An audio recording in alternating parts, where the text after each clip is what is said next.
is where we start to realize the interconnectedness. And a lot of us, you know, when we're walking around and we're judgmental and we're hateful and we're vicious, whenever you see humans attacking others, it is because they are deeply at war within themselves.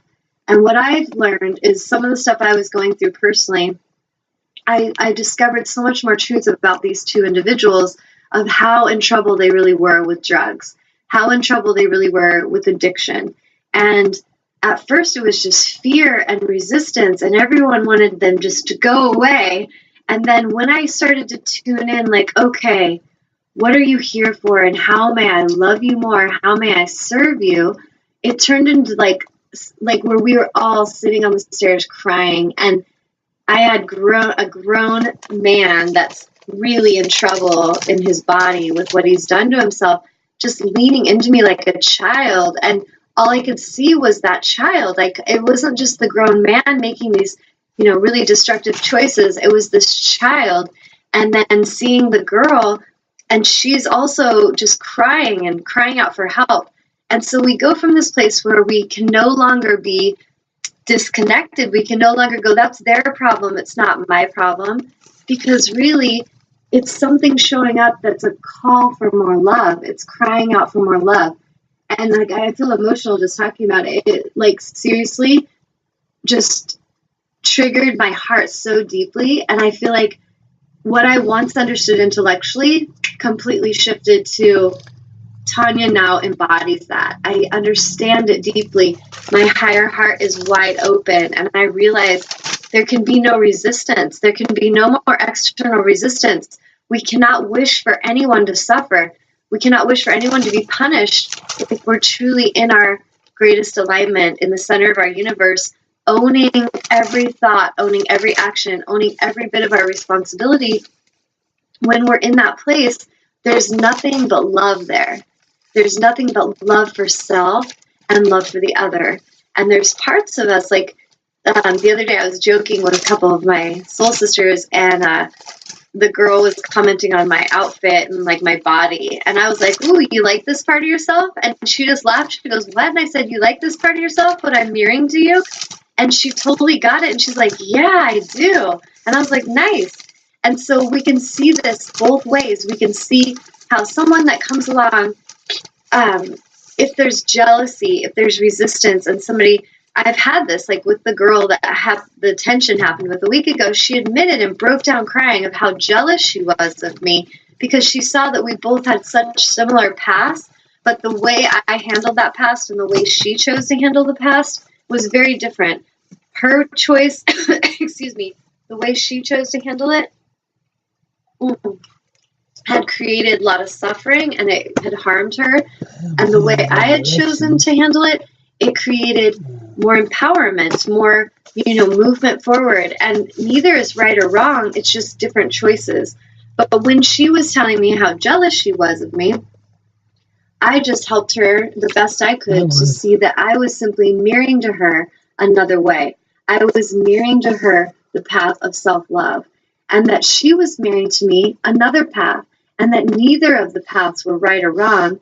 One, in her journey, it was creating a lot of suffering. So from her center of the universe, if she's creating a lot of suffering, it would empower her and serve her to address that and to bring the unconscious into the light so that she could choose differently.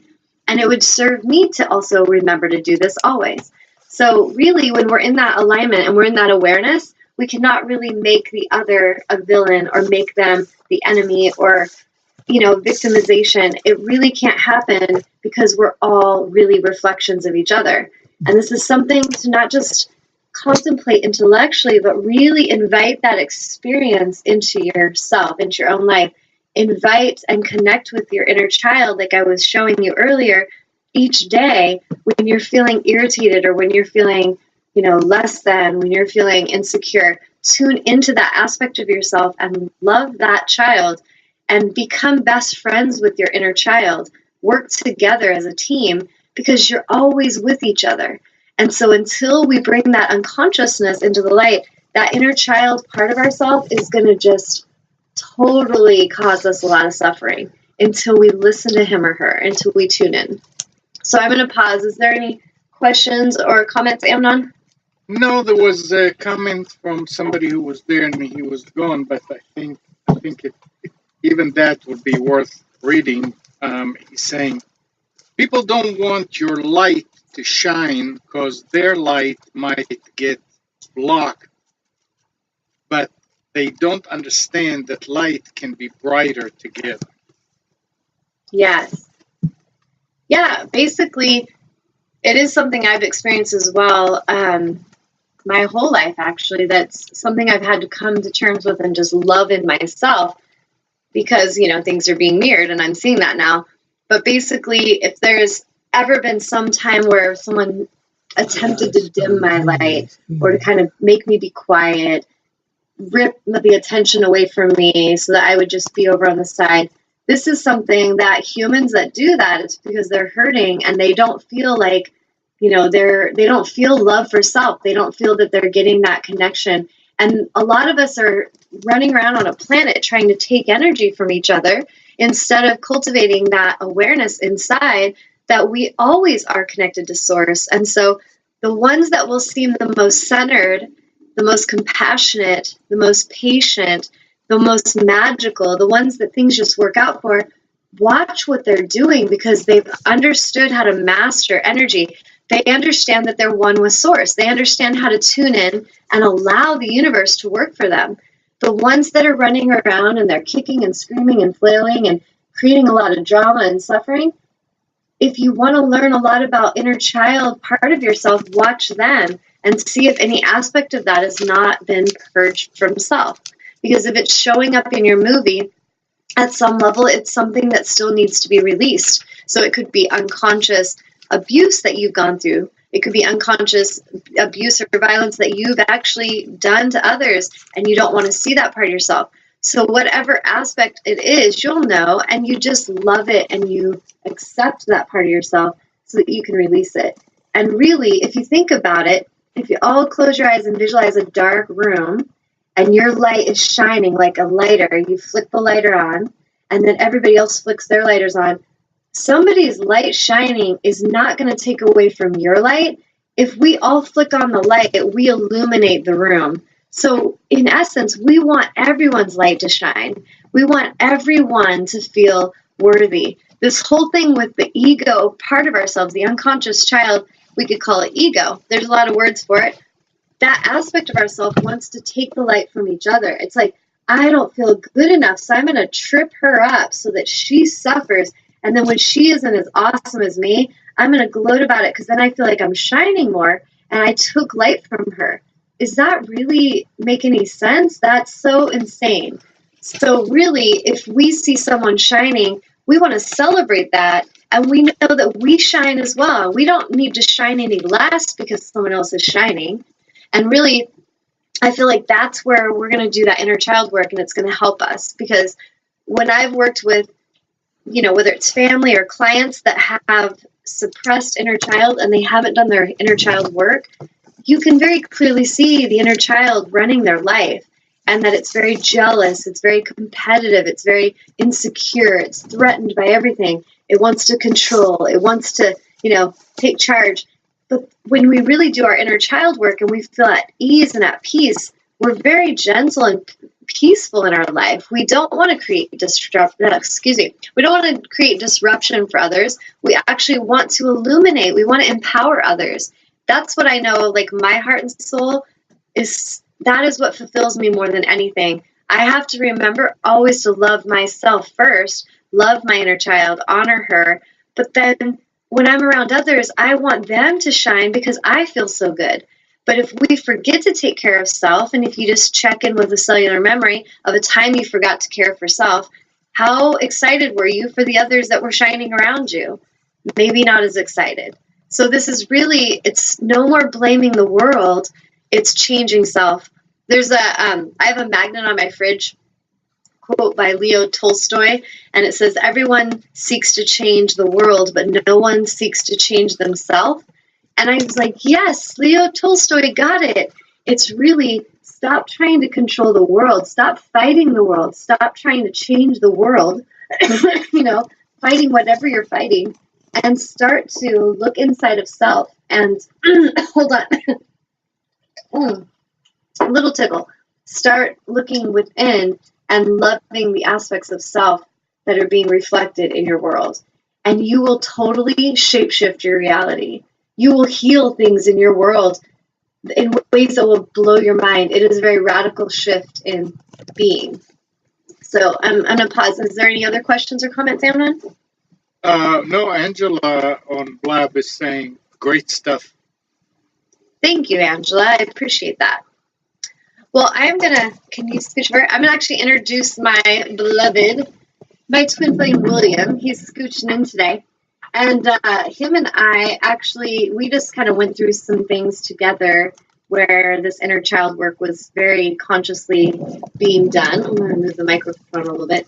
And so I'm going to let Will introduce himself, and then he can tell you a little bit what he went through, and then we'll kind of close up at the end. All right. So first off, I just want to say that it's a blessing to be with someone, a healer and an energy worker and a teacher as powerful as Tanya, and it's been a huge impact in my life since we first met and came together late in 2015. And so this past weekend, I was going through some stuff that was, my ego had been triggered again by this housemate scenario, and so my own ego kind of came into play where I started questioning myself and having kind of self-doubt and insecurity about just my life at 37 years old somehow. And so